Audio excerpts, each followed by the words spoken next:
James, many congratulations. Your first title of 2020, back in the winner's circle. Just sum up how the day's been for you. Yeah, as I said earlier on, it's been really, really good. I played four really, really good games, and the final, I did enough. My finishing was good, which it has been all day. In fact, to be fair, my finishing's been good for the last 3 days, but I haven't done enough other bits. But today was typical of me.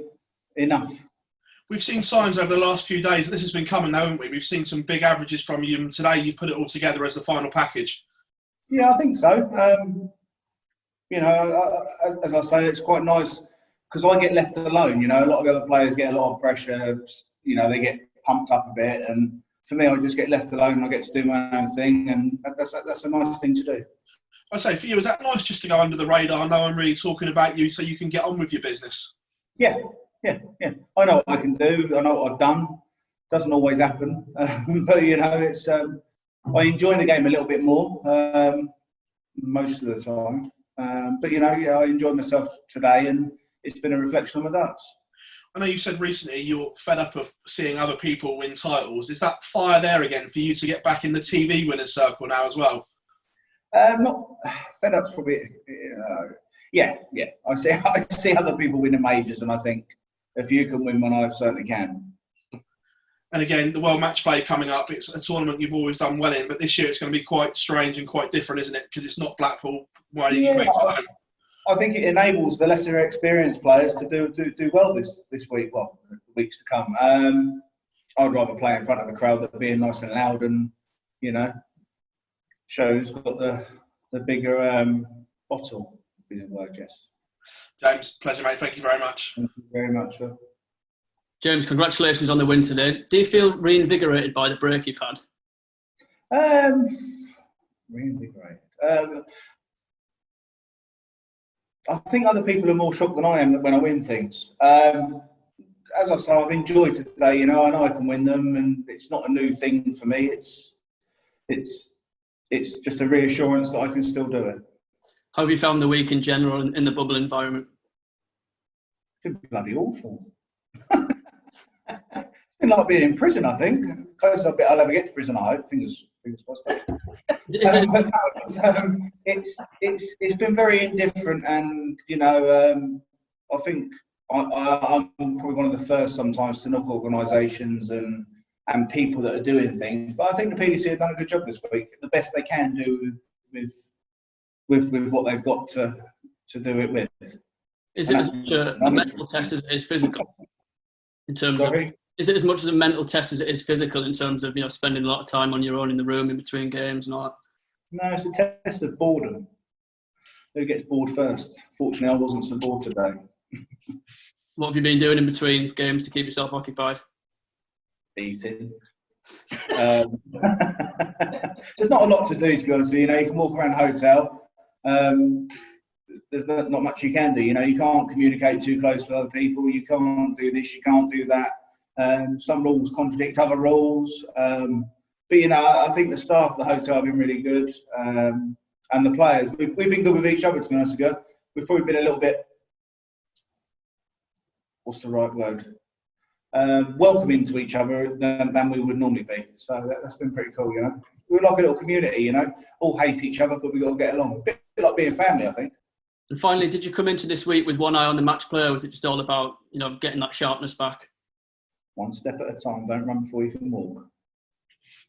Thank you, James. Cheers. Thank you. Hi, James. Well done today. You've won 9 major titles, James, and you sat here today and you do this. You undersell yourself remarkably. That you're right up there with one of the greatest players that's ever walked onto a PDC stage, and yet here we are. You sort of shrug your shoulders and say, "Oh well, no one really talks about me," and I just plod.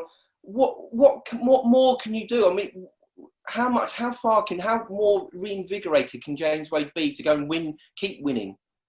No, I mean it's not what more can I do. To be honest with you, if the right James, we'll talk about it a million times. It's boring.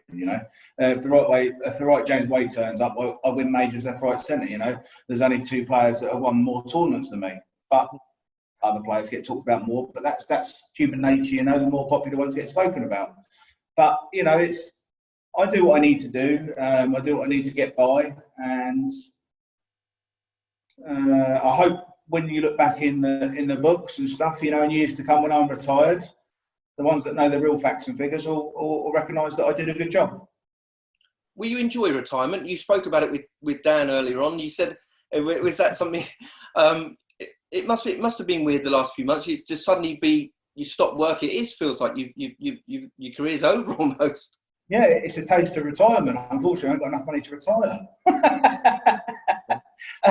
But you know, it's been wonderful. You know, spending time with the family, spending time with friends when we've been allowed to. But you know, it's also been, you know, in the back of my head, I've had that little like nipping sort of thing. You know, you have to go back to work and you have to play darts. And today is why we do it, because those odd times when it does make it right, it's a lovely feeling. Still do it. Okay, it's well documented the stuff that you have to deal with on a day-to-day basis. Was lockdown difficult for you in that respect, or was it good for you? It's very difficult, you know, very difficult. But I think, as I said earlier on, you know, an idle mind's not a good mind. Too much thinking time is not good for anyone. But you know, there's lots of people out there in the same situation. You know, as you know, I was speaking to a close friend of mine. You know, you think about people that were stuck in 3rd, 4th, 10th floor flats. You know, it was hard for them. I had a garden I could go out and relax in. You know, so people like me can't really moan. I knew that I was going to go back to work, and I knew I was going to earn money. So, if you look at it like that, we're all quite blessed. You're a very proud ambassador for Bipolar UK. Do you think this period of time as well has maybe heightened people's awareness of how difficult mental health can be? I think the world's gone a little bit crazy at the moment, and I don't think anyone knows what they're thinking or how they're thinking. I don't really know how to answer that, you know, because I've diversed onto something else. But you know, I think it shows how confused we all are as a population at the moment. It's hard times, you know. You know, people have got their opinions. Perhaps they're allowed a little bit more expressed than they should be. You know, but the world we live in now, someone can influence a massive following. You know, and perhaps it's not the best at the times. Just lastly from me, do you feel like you've come out of this stronger as a person, or is that, will we only find that out in time to come? I've come out of it. I'm a survivor.